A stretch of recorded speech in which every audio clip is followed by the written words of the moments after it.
Hello, we are Brigade of Beans, a diagnosed dissociative identity disorder system. My name is Atlas, and in this video, we're going to be discussing introjects.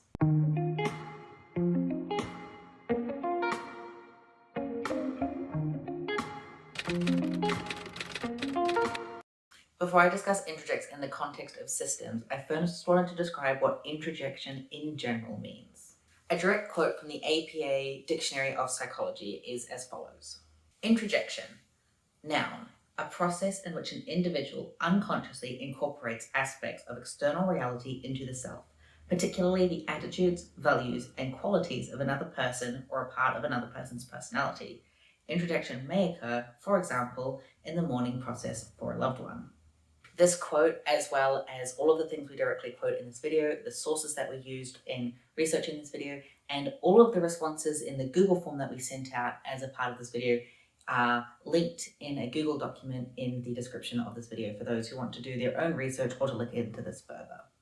Now that we have a definition of introjection in general, I want to discuss how it applies specifically to systems. So within systems, there are different parts, often referred to as alters or headmates, others, a bunch of different terms for them, but they are all their own unique individual self-state that are separated from the other self-states within the one consciousness. And each of them has their own traits, their own values, their own beliefs, their own attitudes, and their own perception of self, their own experiences, their own memories that are separated from each other. New alters can form several different ways. You can have alters split, where they come from another alter who is already in the system. They can split from multiple alters in the system, or they can fuse, where two or more alters become one alter, or where like 3, 5, 6 alters become 2 alters. There's lots of different ways that new alters can form within a system. And so every time a new alter is forming, whether that is through splitting or through fusing, there is the possibility of them being an introject alter, where this specific alter has a high concentration of traits of something outside of themselves.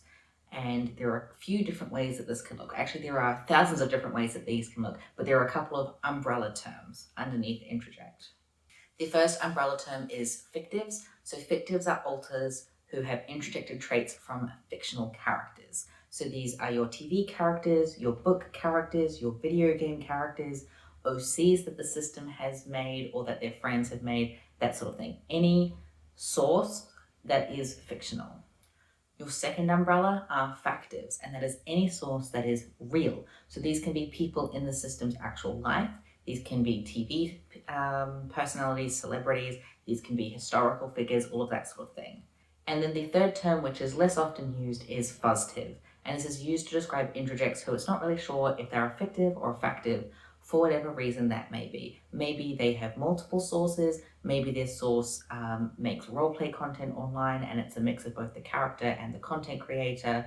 Maybe it's based on a teddy that they had where the personality was fictional, but the teddy was very real. And so it's just a bit murky. Some systems will just refer to these alters as introjects, and some will use the umbrella term fuzztive. And then underneath those three umbrellas, there are all of the unique experiences that different systems have with their introjects, and that is going to be different system to system and different introject to introject. As I mentioned very briefly, we put out a Google form for our audience to respond and to be incorporated into this video, similar to how we did in our non-human alters video.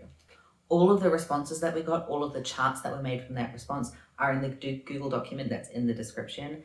And I just wanted to say that this is by no means meant to represent formal research. This was us just polling our audience to see our audience's experiences with introjects. But whilst it's not formal research, I think that it is certainly telling. We had 38 people other than ourselves, because we also respond to the Google form.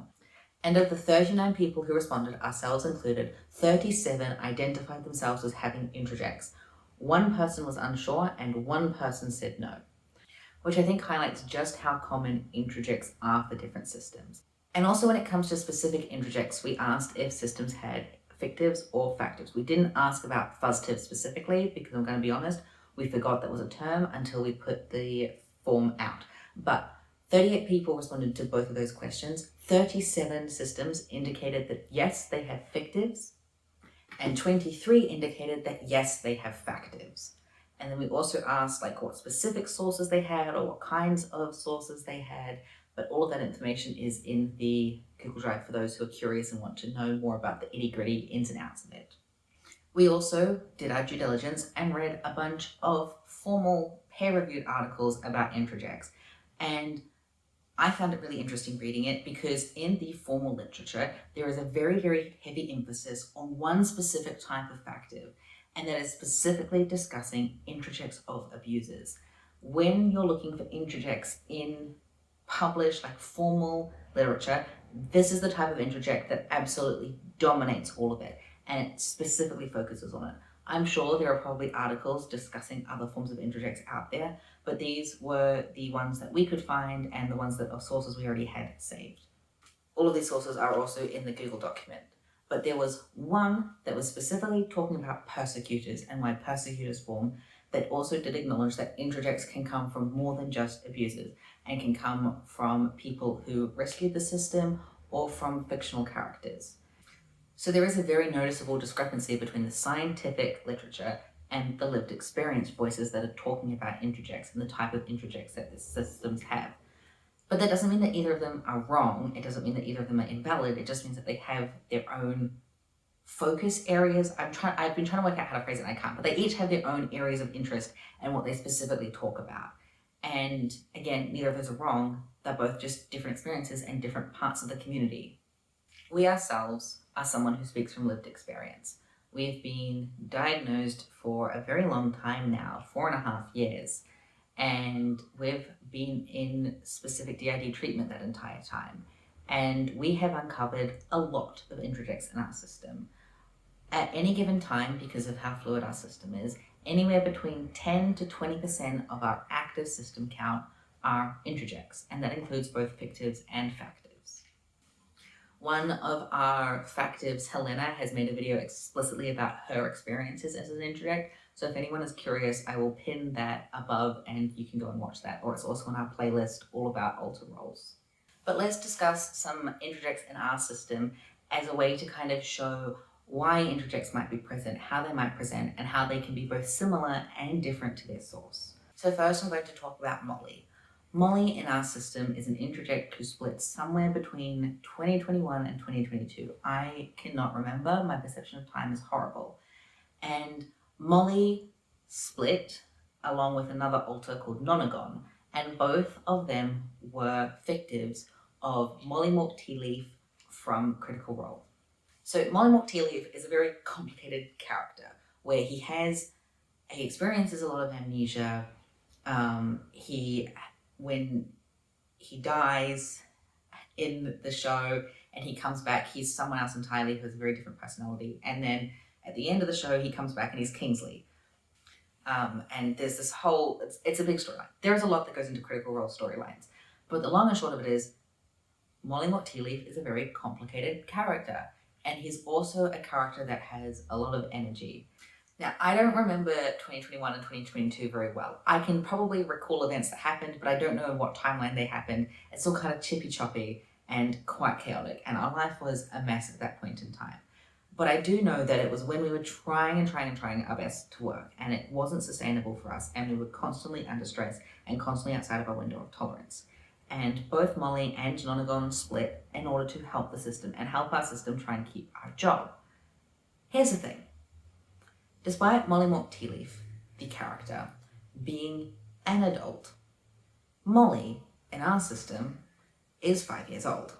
But despite being 5, he's also capable of a lot of things that a literal 5-year-old wouldn't be able to do. He split when our body was an adult, his source was an adult, but he is a child. And he holds on to a lot of like the childhood positivity and creativity and chaoticness and also just passion that we had as a child. And when he split, he basically became a driving force of helping other kids in our system feel safe and explore the external world in safe ways and making safe environments. And it was very important for our system and for the kids in our system to have someone young like themselves that they could trust first, because adults were scary. So it made sense that they needed someone younger to help them feel safer, which is why Molly is a child. Meanwhile, Nonagon was this scary, eldritch being looking individual with 9 eyes all over his body, who is objectively terrifying to look at and be around.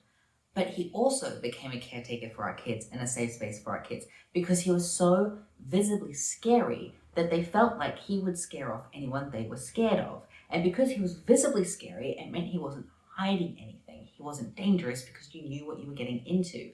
So despite both Molly and Nongon splitting at the same time, having the same source, and having a similar role in the system, which was to comfort our kids, they were both very different individuals, and they fulfilled their role, they fulfilled their function in very different ways. And neither of them were the exact same as Molly Mortilli, the character, because they're not literally the character. Introjects are not literally their source. They are the brain's interpretation of the source. They are an unconscious adapting of behaviors, traits, personality aspects of the source into an individual alter.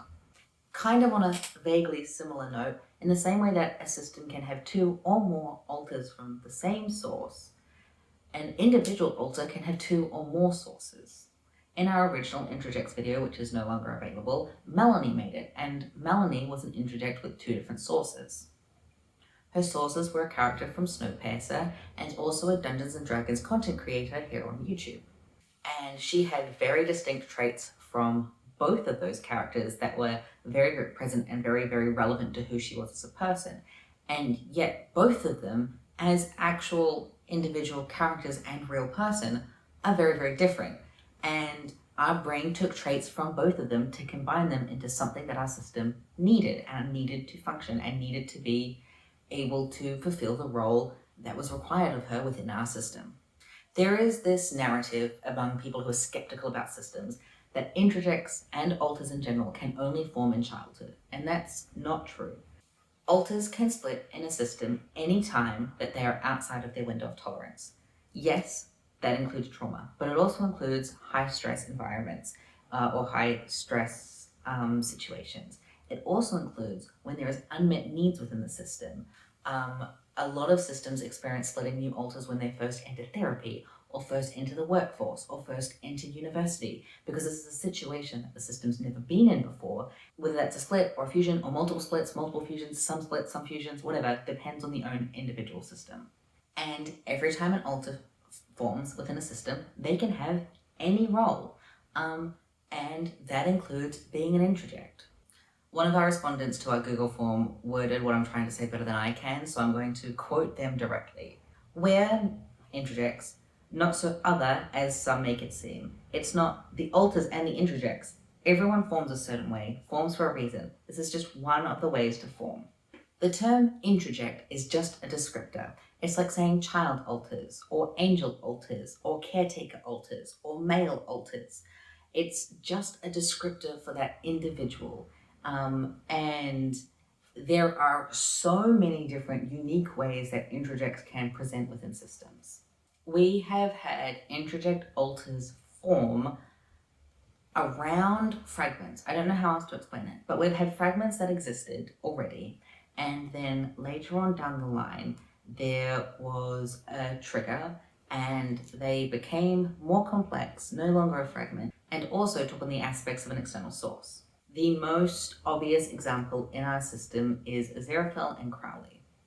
In 2015, we were intensely suicidal. I'm not going to go into any more details than that, but we were not doing well.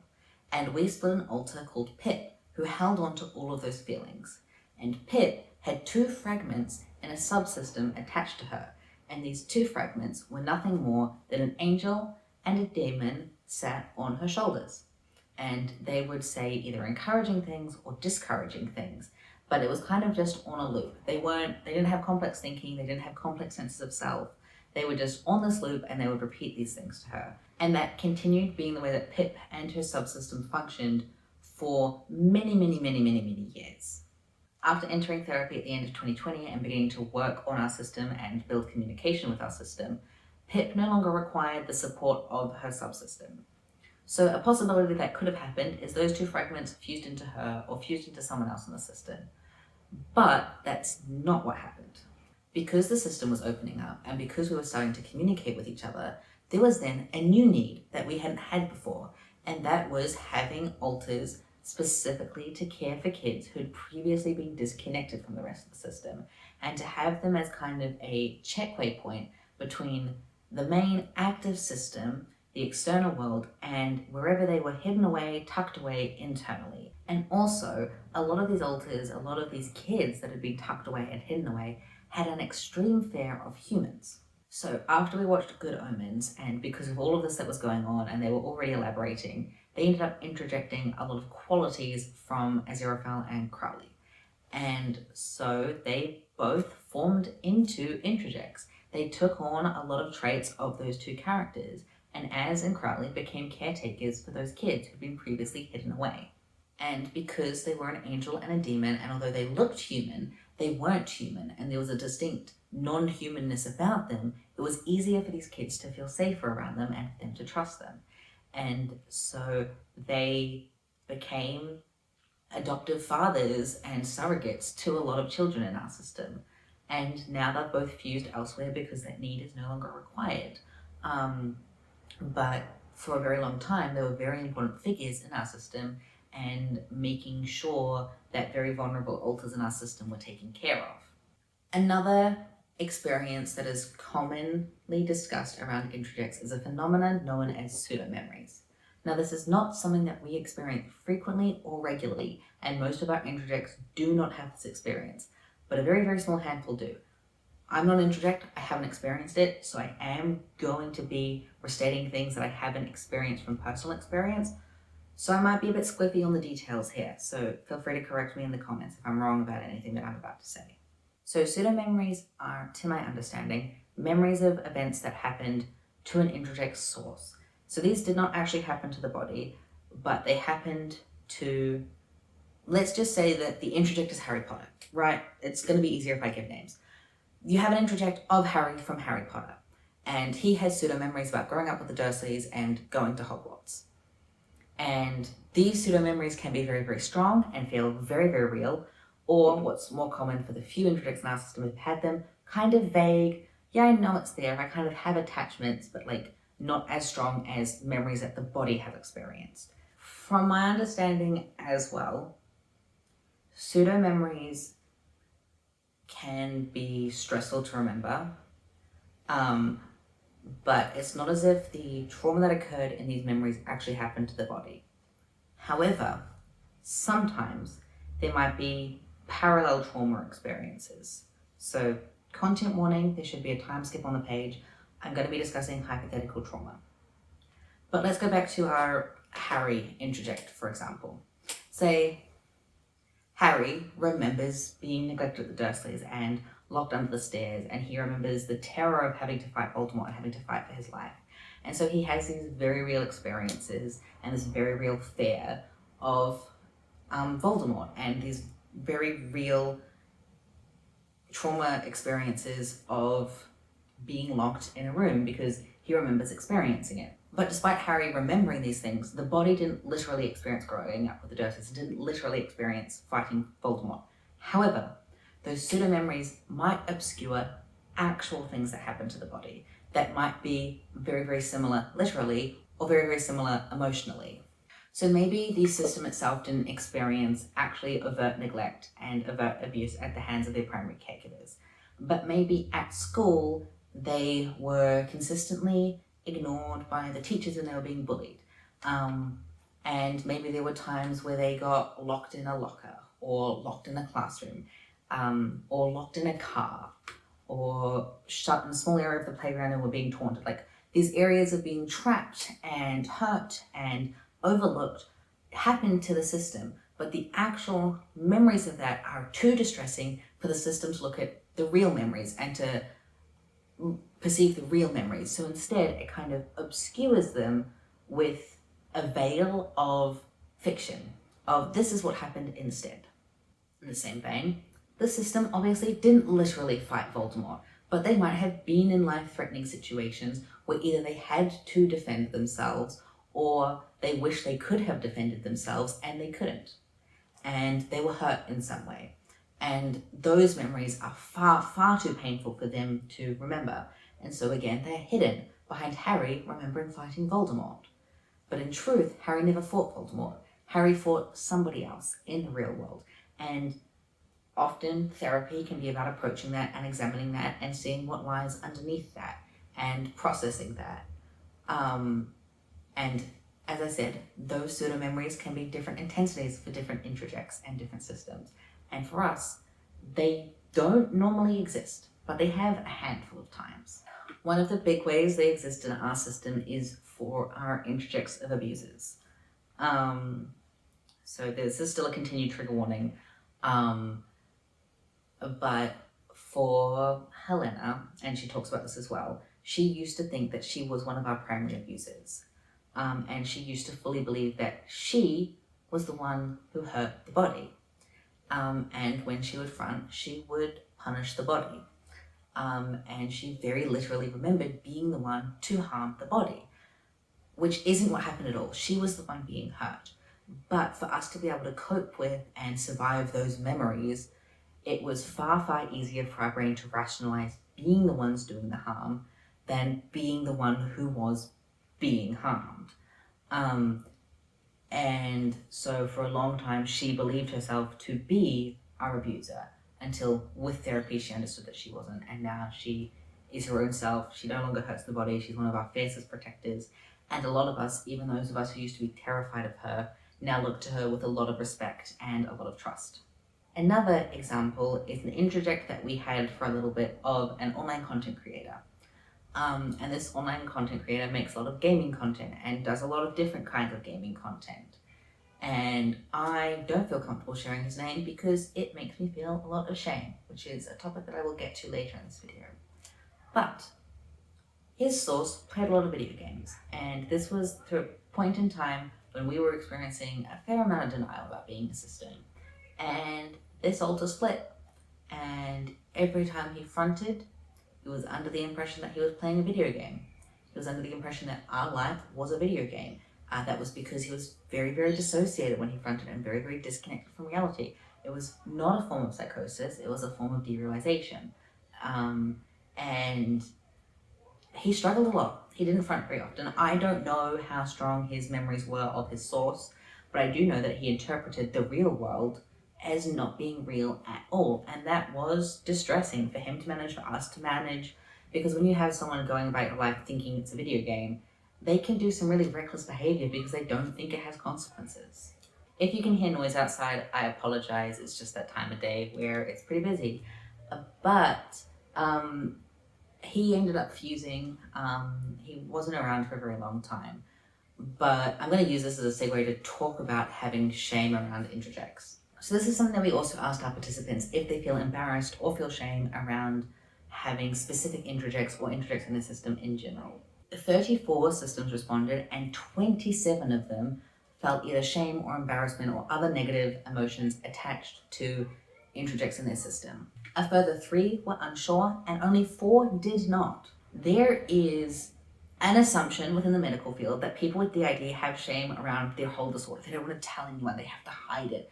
And which is also where fake claiming from medical professionals comes from, because they think that anyone who is comfortable sharing their diagnosis online or sharing their experiences online must be faking because they don't feel a lot of shame about it. But in truth, a lot of us don't feel shame about 100% of our experiences, but that doesn't mean we don't feel any shame at all. We have a lot of shame and embarrassment about specific alters in our system, or specific behaviors that alters have, or specific things that they've done.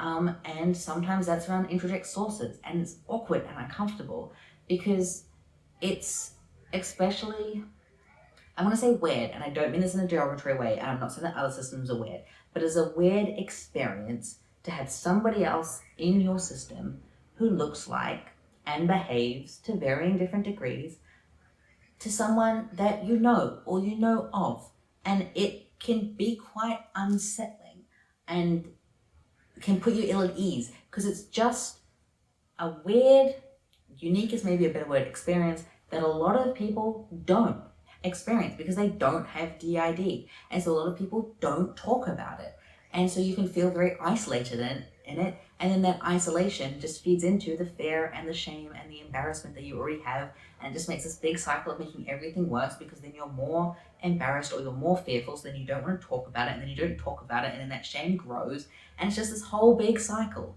which is why we do talk about it, because we refuse to hold on to the shame that other people want us to have around something that we can't control and around a survival mechanism that we didn't choose. There is a lot that goes into having introjects in a system. There is the why they split, there is the functions that they perform, there is their individual differences, there is the shame that comes with it, there is the judgment from external people, and all of that can be very, very hard to navigate. And we asked a bunch more questions in our Google form than we ended up including in this video. But for those of you who are curious, you can go and have a peruse. But I hope this video was a good introduction. If there's anything specific that you want to hear us talk about more that we mentioned in this video, please let us know in the comments and we will do so. It has been a pleasure making this for you all. We will see you in the next one.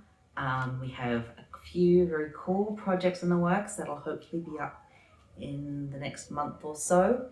Thank you all for sticking around. We'll see you next week. Goodbye.